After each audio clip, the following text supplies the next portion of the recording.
Welcome to MH Max channel. 9ஆம் வகுப்பு 5வது சாப்டர் ஆயத்தொலை வடிவியல்ல பயிற்சி 5.3ல 7வது சம் தான் பார்க்க போகிறோம். கொஷின் பார்க்கலாம். கொஷின் பாருங்கள்.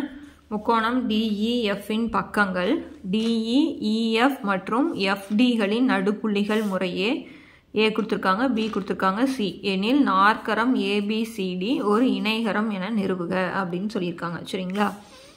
முக்கோணத்தில் DEF அப்படிங்கிற ஒரு முக்கோணம் எடுத்துக்கிறோம். அதனுடைய நடுப்புள்ளி வந்து DEயோட நடுப்புள்ளி A, EFஓட நடுப்புள்ளி B, FDயோட நடுப்புள்ளி C அப்படின்னு இருந்ததுன்னா நாற்கரம் ABCD ஓகேங்களா உருவாக்கக்கூடிய நாற்கரம் வந்து ஒரு இணைகரம் அப்படின்னு நம்ம காமிக்க சொல்கிறாங்க. ஓகேங்களா? இப்போ பார்க்கலாம். இப்போ நான் ஒரு முக்கோணம் போடுறேன். ஓகேங்களா? ஒரு முக்கோணம் போடுறேன். இது D, இது E, இது F. ஓகேங்களா? இப்போ இதில் DEனுடைய நடுப்புள்ளி நம்மளுக்கு என்னன்னு தெரியும், ஏவோட புள்ளி -3,6. EF இதனுடைய நடுப்புள்ளி B, இதனுடைய புள்ளி 0,7. அடுத்தது DFனுடைய நடுப்புள்ளி C, இதனுடைய புள்ளி 1,9. இப்படி இருந்துச்சு அப்படின்னா பாருங்கள், ABCD இது வந்து இந்த நாற்கரம் வந்து ஒரு இணைகரம் அப்படின்னு சொல்லணும். சரிங்களா? என்னன்னு சொல்லணும், இணைகரம் அப்படின்னு சொல்லணும்.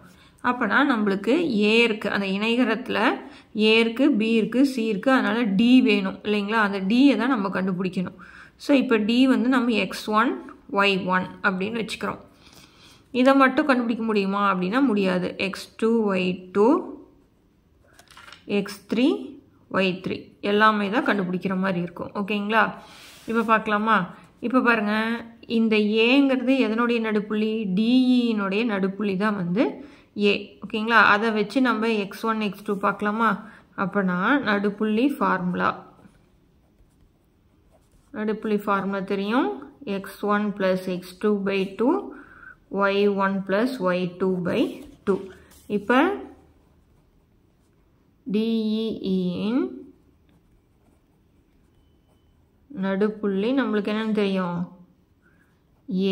ஓகேங்களா? இதனுடைய புள்ளி என்னது, -3,6.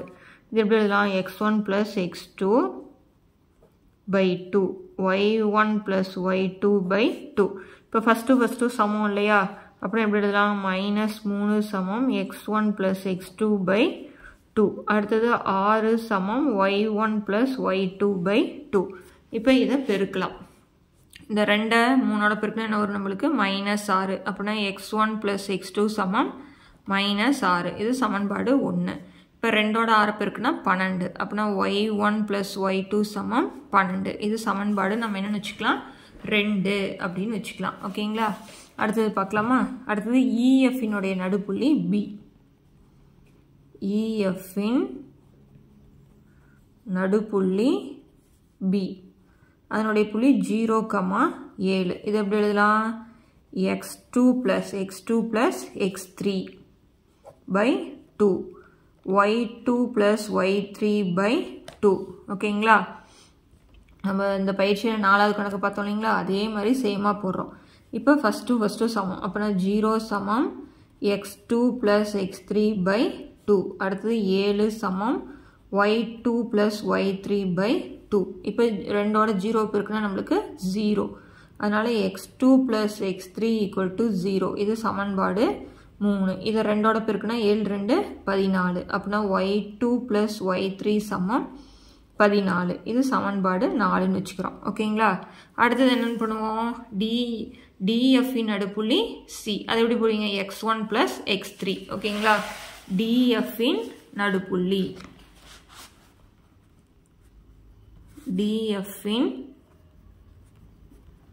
நடுப்புள்ளி நம்மளுக்கு என்னன்னு தெரியும், C. அதனுடைய புள்ளி 1,9. இப்போ அதை எப்படி எழுதலாம், X1 + X3/2 Y1 + Y3/2. இப்போ இது தனித்தனியாக எழுதிக்கலாங்களா? 1 = X1 + X3/2. அடுத்தது 9 = Y1 + Y3/2. இப்போ இதை பெருக்கணும்னா 2 2. அப்படின்னா X1 + X3/2 2 இது 5 இப்போ 9 2 18 y1 plus y3 சமம் 9 2 18 இப்போ சமன்பாடு எதெல்லாம் கூட்டணும் 1 3 5 கூட்ட இப்போ கூட்டுறோம் x1 plus x2 plus இப்போ நம்மளுக்கு தெரியும் x1 plus x2 minus 6 x2 plus x3 இது எல்லாத்தையும் போட்டு நம்ம என்ன பண்ண போகிறோம் கூட்ட போகிறோம் ஓகேங்களா அப்புறம் எப்படி கூட்டலாம் x1 plus x2 x2 plus x3 x1 plus x3 அதை கூட்டினது என்ன வந்துச்சு நம்மளுக்கு 6 minus 6 0 2 இப்போ x1 வந்து 2 இருக்கா அதனால் 2x1 2x2 2x3 மைனஸ் 6 0 கூட்டினா மைனஸ் 6 அதோட 2 அப்படின்னா மைனஸ் 6 ப்ளஸ் 2 என்ன வரும் நம்மளுக்கு மைனஸ் 4 இப்போ 2 எல்லாத்தையும் வெளியில் எடுத்துட்டா x1 plus x2 plus x3 equal to minus 4 2 வகுத்துடலாமா x1 plus x2 plus x3 equal to minus 4/2 அப்படின்னா x1 plus x2 plus x3 equal to minus 2 அப்படின்னு எழுதிடலாம் இது சமன்பாடு 7 ஓகேங்களா இப்போ நம்மளுக்கு என்ன வேணும் x1 தானே வேணும் x1ம் y1ம் வேணும் x1ம் y1ம் தான் வேணும் நம்மளுக்கு எல்லாமே கண்டுபிடிக்கணுமா அப்படின்னா அவசியம் இல்லை ஏன்னா நம்ம நாற்கரம் வந்து ABCD இதை வந்து இணைகரம்னு காமிச்ச போதும் அதனால் D மட்டும் கண்டுபிடிச்சிக்கலாம் EFக்கு வேலை இல்லை அதனால் x1ம் y1ம் கண்டுபிடிச்சா போதும் அதனால் நம்ம என்ன பண்ணுறோம் அப்படின்னா இதில் நம்மளுக்கு x1 தானே வேணும் அதனால x2 x3யோட மதிப்பை மட்டும் நம்ம என்ன பண்ணிக்கலாம் பிரதியிட்டுக்கலாம் இப்போ நம்மளுக்கு தெரியும் x2 x3யோட மதிப்பு 0 அது வந்து மூணாவது சமன்பாடு அதனால சமன்பாடு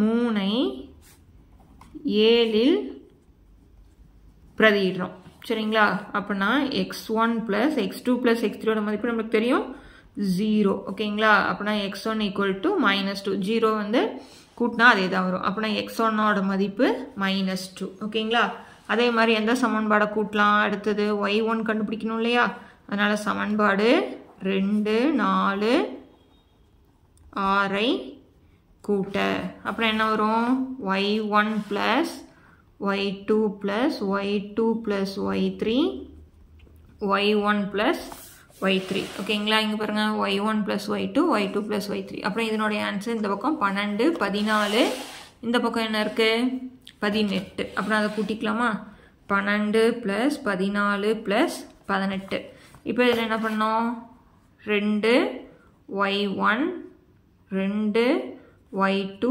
2 y3 equal to எல்லாத்தையும் கூட்டிக்கிறோம் கூட்டிக்கலாங்களா 8 2 10 14க்கு 4 மீதி 1 3 1 4 இப்போ எல்லாத்துலேயுமே 2 பொதுவாக இருக்குது அப்படின்னா y1 plus y2 plus y3 equal to 44 இந்த y இந்த 2 அந்த சைட் போனால் என்ன ஆயிரும் வகுத்துலாம் மாறிடுமா 44/2 ஓகேங்களா ஸோ அப்புறம் நம்மளுக்கு வகுத்தா y1 plus y2 plus y3 equal to 22 இது சமன்பாடு 8 இப்போ y2 plus y3யோட மதிப்பு நம்மளுக்கு தெரியும் 14 அதை மட்டும் பிரதியிட்ட y1 கிடைச்சிரும் இல்லைங்களா இப்போ இதை பாருங்க அப்படின்னா சமன்பாடு 4ஐ 8இல் பிரதியிட அப்படின்னா y1 plus y2 plus y3யோட மதிப்பு 14 அப்படின்னா y1 equal to 22 plus 14 அந்த சைட் போனால் மைனஸ் ஆயிரும் அப்படின்னா y1ஓட மதிப்பு 8 22 14 கழிச்சா 8 அப்படின்னா நம்மளுக்கு Dயோட வேல்யூ அதாவது x1, y1ஓட மதிப்பு நம்மளுக்கு என்னன்னு தெரியும் x1ஓட மதிப்பு -2 கண்டுபிடிச்சிருக்கோம் அப்படின்னா -2, 8 ஓகேங்களா அவ்வளோதான் இப்போ இதில் என்ன நம்ம என்ன பண்ணணும் இணைகரம் அப்படிங்கிறத காமிக்கணும் இல்லையா அதனால இணைகரம் அப்படின்னா என்னென்னு நம்ம சொல்லுவோம் இணைகரத்தினுடைய மூலை விட்டங்களினுடைய நடுப்புள்ளிகள் வந்து எப்படி இருக்கும் அப்படின்னா சமமாக இருக்கும் பாருங்கள் இந்த பிடியினுடைய மூலை விட்டம் பிடிங்கிறது மூலை விட்டம் சிஏங்கனுடைய மூலை விட்டம் இதனுடைய நடுப்புள்ளிகள் வந்து ரெண்டும் எப்படி இருக்கும் சமமாக இருக்கும் ஓகேங்களா அப்படின்னா இதனுடைய நடுப்புள்ளிகள் கண்டுபிடிச்சா போதும் அப்படின்னா நம்ம என்ன எழுதுறோம் அப்படின்னா பிடியின் நடுப்புள்ளி சமம் நம்மளுக்கு படம் தெரியும் என்னது பிடி ஏசி அப்படின்னா ஏசியின் நடுப்புள்ளி ஃபார்முலா நம்மளுக்கு தெரியும். இப்போ இதனுடைய மதிப்பு நம்ம -2,8ன்னு எழுதிருக்கோங்களா, -2,8. இப்போ BDனுடைய நடுப்புள்ளி பாருங்க, -2 + 0, -2 + 0/2. இது x1, இது x2, y1 y2ன்னு எடுத்துக்கிறோம். அடுத்தது 8 + 7, 8 + 7/2. அதை இந்த பக்கம் போடலாமா, இது பாருங்க AC, அப்படின்னா -3 + 1, -3 + 1/2, 6 + 9, 6 + 9/2. இப்போ -2ல் 0 போயிடுச்சுன்னா -2/2, 8 + 7 15/2. அதே மாதிரி பாருங்க -3ல் +1 போயிடுச்சுன்னா -2/2, 9 6 கூட்டினா 15/2. அப்படின்னா -1, 15/2. அதே மாதிரி -1, 15/2. ரெண்டுமே நம்மளுக்கு என்ன வந்துருச்சு, சமம் வந்துருச்சு. அப்படின்னா நம்ம என்ன எழுதலாம், therefore ABCD ஓர் இணைகரம் ஆகும் அப்படின்னு சொல்லிடலாம். ஓகேங்களா, இணைகரம் ஆகும். வேணா நம்ம இந்த இடத்துல வேணா எழுதிக்கலாம் ஒரு வார்த்தை, இணைகரத்தின்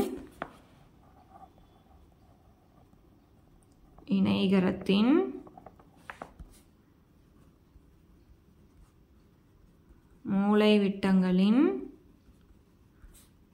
நடுப்புள்ளிகள். ஓகேங்களா, நடுப்புள்ளிகள் என்னது, சமம். அதனால தான் நடுப்புள்ளி கண்டுபிடிச்சிருக்கோம். ஓகேங்களா, இது மட்டும்தான் நம்ம 4வது சம் போட்ட மாதிரி ப்ராசஸ் அதிகமாக இருக்கும். அதுவும் 4வது சம் தெளிவாச்சுன்னு இந்த சம் போடுறது ரொம்ப ரொம்ப ஈஸி. இந்த படம் மட்டும் நல்லா பார்த்துக்கணும். ஏன் x1 y1 மட்டும் கண்டுபிடிச்சிருக்கோம் அப்படிங்கிறத தெரிஞ்சுக்கணும். ஏன்னா நம்மளுக்கு இணைகரம் வந்து ABCD தான் கேட்டிருக்காங்க. அதனால EF நம்மளுக்கு தேவையில்லாதனால நம்ம x1 y1 மட்டும் கண்டுபிடிச்சிருக்கோம். ஓகேங்களா, அடுத்த சம் பார்க்கலாம். 8th சம் பாருங்க, A கொடுத்துட்டாங்க, B கொடுத்துட்டாங்க, C கொடுத்துட்டாங்க என்பன Aயில் செங்கோண முக்கோணத்தை கொண்டுள்ள செங்கோண முக்கோணத்தின் உச்சிகள் எனில் கர்ணத்தின் நடுப்புள்ளியானது உச்சிகளிலிருந்து சமத்தொலைவில் உள்ளது என்பதை நிறுவுக அப்படின்னு கொடுத்துட்டாங்க. அதாவது ABC கொடுத்துருக்காங்க. அதில் Aயில் செங்கோணத்தை கொண்டுள்ள செங்கோண முக்கோணத்தின் உச்சிகள் எனில், செங்கோண முக்கோணத்தின் உச்சியாக இருந்ததுன்னா கர்ணத்தின் நடுப்புள்ளியானது உச்சிகளிலிருந்து சமத்தொலைவில் உள்ளது அப்படின்னு சொல்லணும். சரிங்களா, கர்ணத்தினுடைய நடுப்புள்ளி வந்து உச்சியிலேருந்து சமத்தொலைவில் இருக்குது அப்படின்னு சொல்லணும். இப்போ எக்ஸாம்பிளுக்கு படம் போட்டு பார்க்கலாம். இப்போ வந்து செங்கோண முக்கோணம் போட்டுட்டோம். ஓகேங்களா, செங்கோண முக்கோணம் போட்டுட்டோம். இதில் வந்து ஏல தான் வந்து செங்கோணம் இருக்குது அப்படின்னு சொல்கிறாங்க. ஏல தான் வந்து நம்மளுக்கு செங்கோணம் இருக்குது. இதில் கர்ணங்கிறது எது, நம்மளுக்கு BCங்கிறதான் கர்ணம். இதனுடைய நடுப்புள்ளி வந்து உச்சியிலிருந்து, அப்படின்னா AOனுடைய தொலைவும் BCனுடைய தொலைவும், இது வந்து நடுப்புள்ளி வந்து ஓன்னு நம்ம வச்சுக்கிறோம். ஓகேங்களா, AOனுடைய தொலைவும் OBங்கிற தொலைவும் OCங்கிற தொலைவும் நம்மளுக்கு சமமாக இருக்குது அப்படிங்கிறத சொல்லணும். ஓகேங்களா, இப்போ அதனால் நம்ம ஃபஸ்ட்டு என்ன கண்டுபிடிக்கணும் அப்படின்னா BCனுடைய நடுப்புள்ளி ஓவை கண்டுபிடிக்கணும். அப்படின்னா நம்மளுக்கு நடுப்புள்ளி ஃபார்முலா தெரியும். x1 + x2/2, y1 + y2/2. ஏவோடது -3,2, B வந்து 3,2, C வந்து -3,2. நம்ம இப்போ கண்டுபிடிக்கிறது BCயின் நடுப்புள்ளி. ஓகேங்களா, இது வந்து O. அப்படின்னா இது x1 y1, x2 y2. அப்படின்னா x1ங்கிற இடத்துல 3, x2ங்கிற இடத்துல -3/2, y1ங்கிற இடத்துல 2, y2ங்கிற இடத்துல -2/2. 3ல் 3 போயிடுச்சுன்னா 0. இதுவும் நம்மளுக்கு 0. அப்படின்னா O வந்து நம்மளுக்கு என்னது 0,0. ஓகேங்களா, அப்படின்னா இப்போ தொலைவு வந்து சமத்தொலைவில் உள்ளது. அதுலேயே வந்துச்சு சமத்தொலைவில் உள்ளது. அப்படின்னா தொலைவு ஃபார்முலா. அப்படின்னா ஏவோட தொலைவு, OAவோட தொலைவு, OBயோட தொலைவு, OCயோட தொலைவை கண்டுபிடிக்கணும். இப்போ நம்ம தொலைவு ஃபார்முலா எழுதிக்கலாம். தொலைவு D சமம் √(x2 - x1) + y2 - y1 ஓகேங்களா, இப்போ நம்ம ஃபஸ்ட்டு எது கண்டுபிடிப்போம், OAக்கு கண்டுபிடிக்கலாம். ஓக்கு வந்து 0,0, ஏக்கு வந்து -3,2, x1 y1, x2 y2. ஓகேங்களா, இப்போ இது பாருங்கள், OA = √(x2)ங்கிற இடத்துல என்ன இருக்குது, -3, minus 0 the whole square. y2ங்கிற இடத்துல 2 minus 0 the whole square. இப்போ minus 3ல 0 பேசினா minus 3 the whole square 2 square. minus 3 2 தடவை இருக்குன்னா 9 2 2 4. அப்படின்னா நம்பர் ரூட் 13. OA ஓட ஆன்சர் ரூட் 13. அடுத்தது OB. ஓட மதிப்பு 0, 0. B வந்து 3, 2. x1 y1 x2 y2. அப்படின்னா x2 minus x1னா 3 minus 0 the whole square 2 minus 0 the whole square. அடுத்தது 3ல போனா 3 square plus 2 square. 0 பேசினா அதே தானே வரும். அப்படின்னா 3 square 9 2 square 4. அப்படின்னா ரூட் 13. OBயோட மதிப்பு ரூட் 13. அதே மாதிரி OC போட்டோம்னா C ஓட மதிப்பு minus 3, minus 2. இப்போ OC போடுறோம். இது x1 y1 x2 y2. அப்படின்னா x2 ஓட மதிப்பு minus 3 minus 0 the whole square minus 2 minus 0. ஓகேங்களா? இப்போ தொலைவு ஃபார்முலா உங்களுக்கு புரிஞ்சிருக்கும். அதனால தான் டக்குன்னு போடுறோம். x2 minus x1. இப்போ minus 3ல 0 பேசினா நம்மளுக்கு என்ன வரும்? minus 3 the whole square. minus 2ல 0 பேசினா minus 2 the whole square. தொலைவு ஃபார்முலா எப்படி போடணும்னு தெரிஞ்சுக்கிட்டா போதும். ஓகேங்களா? இப்போ minus 3 2 தடவை பெருக்குனா 9. minus 2 2 தடவை பெருக்கணும்னா 4. minus 2 தடவை பெருக்கினாலும் minus into minus என்ன ஆயிரும்? plus. இப்போ ரூட் 13. இப்போ நம்மளுக்கு OA ஓட ஆன்சர், OB ஓட ஆன்சர், OC ஓட ஆன்சர் எல்லா ஆன்சருமே நம்மளுக்கு எப்படி வந்திருக்கு?